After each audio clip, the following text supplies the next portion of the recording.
Hello అండి, అందరికీ hi. Welcome to our channel జాస్ ఫ్యామిలీ.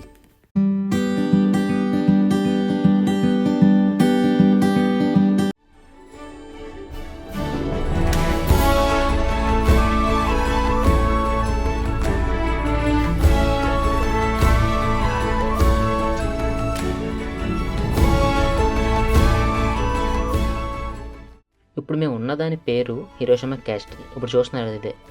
యాక్చువల్గా మనం ఎంత వీడియో తీసినా కానీ ఇలాగ ఆకాశంలో నుంచి తీయలేం కదా, అందుకని ఈ ఫొటోస్ పెట్టాను మీకు. క్యాస్టిల్ అయితే చాలా బాగుంటుంది. ఈ క్యాస్టిల్ వచ్చేసి 1590లో కట్టారంట. ఆగస్ట్ 6, 1945లో అటామిక్ బాంబింగ్ జరిగింది కదా, అప్పుడు మొత్తం నాశనం అయిపోయిందంట ఇది. ఆ తర్వాత మళ్ళీ 1958లో రిప్లికా ఆఫ్ ఒరిజినల్, అంటే ఇప్పుడు మనం ఉన్నది ఒరిజినల్ అయితే కాదు కానీ సేమ్ అలానే రిప్లికా చేసి కట్టారు. హిరోషిమా మొత్తంలో చూడాల్సింది ఒకటి క్యాస్ట్లు, 2 ఆ పీస్ మ్యూజియం, అదే అటామిక్ బాంబింగ్ జరిగిన తర్వాత మొత్తం దానికి సంబంధించిన మ్యూజియం ఉంది కదా, పీస్ మ్యూజియం, అదొకటి. ఇట్సుకిషిమా అని చెప్పి నేను చూపించా కదా, ఇట్సుకిషిమా జింజా, దీని ముందు వీడియో, అది మెయిన్ అట్రాక్షన్స్ అయితే ఈ 3. నాకు తెలిసి మ్యాక్సిమం 1 డేలో తిరగచ్చు, కానీ మేము ఫ్యామిలీతో వచ్చాం కాబట్టి 2 డేస్ పట్టింది మాకు తిరగడానికి.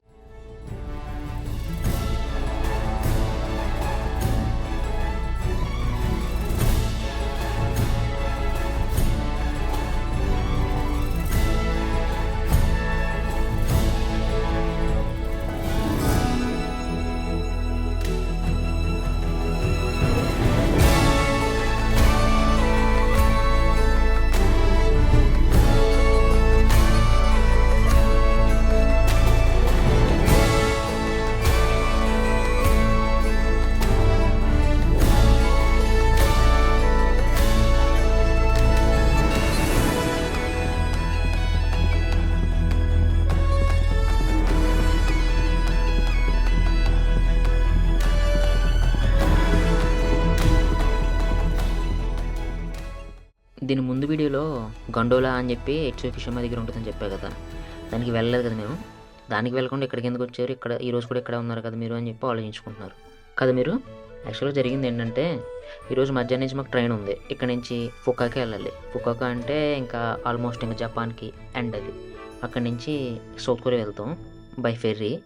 దాని గురించి అని చెప్పి అలా ప్లాన్ చేసుకున్నాం కాబట్టి ఇంక ఈరోజు క్యాస్టిల్ చూసేసుకుని తర్వాత ట్రైన్ ఎక్కి డైరెక్ట్ ఫుకాకి వెళ్ళిపోవాలి మేము. దాని గురించి మాత్రమే ఆ గండోలోకి వెళ్ళాలి, లేదంటే ఈరోజు అది కూడా కవర్ చేసేద్దాం మ్యాక్సిమం.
యాక్చువల్గా మేము ఎక్కాలనుకున్న ట్రైన్ దీని పేరు కిటీ క్యాటీ ట్రైన్. అంటే మొత్తం క్యాట్కి సంబంధించిన థీమ్తో పింక్ కలర్తో ట్రైన్ ఉంటుంది.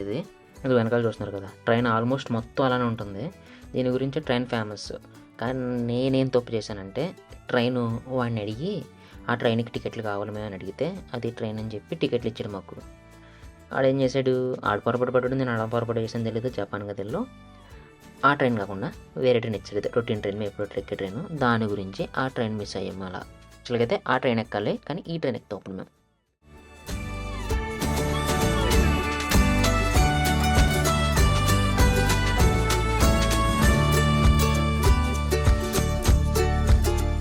పైన దిగిన తర్వాత అక్కడి నుంచి కరెక్ట్గా 1/2 కిలోమీటర్ అంటే 250 మీటర్లు నడిస్తే ఎంతసేపు పడుతుందని చెప్పి నడక మొదలెట్టేసాం. అలా నడక మొదలెట్టేసి అలా రూమ్ దాకా సూట్ కేసులు లాక్కుంటా దేక్కుంటా అలా తీసుకెళ్ళిపోయిన. అలా మా డాడీ 1, నేను 3.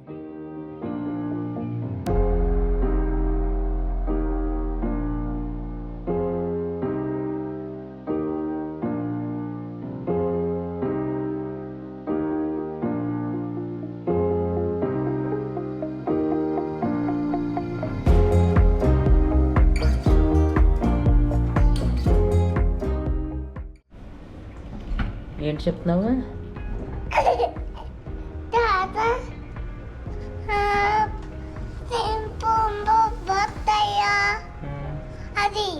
అదా మా నువ్వు చేయాల్సిన పని ఏంటంటే కిందకి వెళ్ళి మా టవల్ తెచ్చి. కాదు, స్విమ్మింగ్ పూల్ యమహా వాడిదంట, readymade swimming pool. Yamaha company ఎదుగు. ఏమైంది బాబు? ఏంటి ఫోన్ చేసి చెప్పాలట వేణిలేమా? పిన్నిలో వేస్తాడు ఇక్కడ.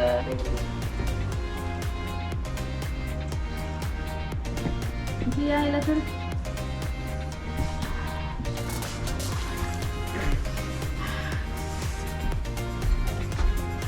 చెయ్యనా? ఎలా ఉంది?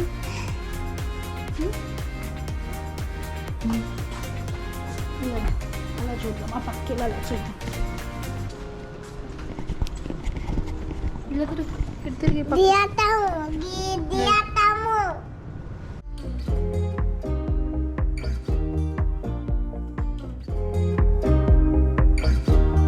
మా గోప్రోకి కేసు వేయలేదు, టెంప్లెస్ వేయలేదు. మా బుడ్డగడ పడేసాడు పొద్దున్న. దానికి అన్న ఊద్దని భయం వేసి అవ్వకముందే అన్న ఎత్తే బెస్ట్ అని చెప్పి కేసు టెంప్లెస్ పొందామని చెప్పి ఒక సైకిల్ వేసుకుని, సైకిల్ అంటే సైకిల్ కాదు, మోటార్ సైకిల్ లాంటిది వేసుకుని షాపింగ్ వచ్చినగా ఫుకాకులో నేను ఒక్కడనే.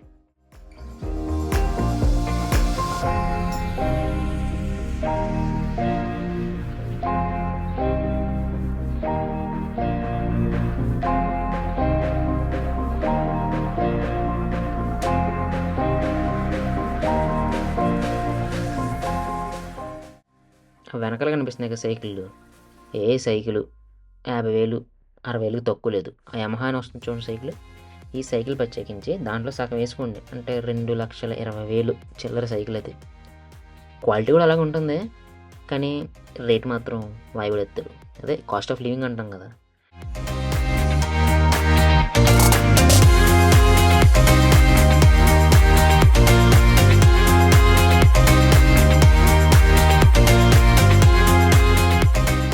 మన చిన్నప్పుడు మన తాతలు ఫ్రంట్ సైకిల్కి ముందర చిన్న సీట్ వేయించుకుని కూర్చోబెట్టుకున్నారు చూడండి. అలాగే ఇక్కడ చిన్నపిల్లలు కూర్చున్నాక వెనకాల పెద్ద సీట్లు వేసుకుని సైకిళ్ళు ఉన్నాయి. ఆ సైకిల్ ఎలా పెద్ద రేటు కాదులేండి, 1,20,000 1,50,000 ఉంది అలాగా.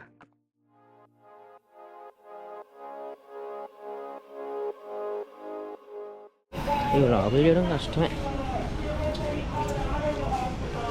ఎందుకంటే ఇలా తీసుకుంటూ వెళ్ళిపోవడం ఈజీ, అది తీసుకుంటూ వెళ్ళిపోవడం ఈజీ. మనం ఇక్కడ డబ్బింగ్ చెప్తున్నాం చూడండి, ఆ డబ్బింగ్లో కష్టం.